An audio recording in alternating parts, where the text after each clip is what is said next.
Don Bell News, aktor, inamin kung gaano niya katagal niligawan ng aktres, say niya almost 2 years.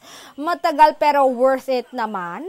Buti ako yung napili niya dahil madami akong nakasabayan. Hindi ako nagulat na madaming nagkakagusto sa kanya kasi she's super cool, walang arte, she's simple at napakabait.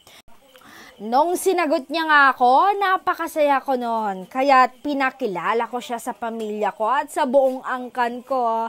Pinagsigawan ko talaga that she's already mine.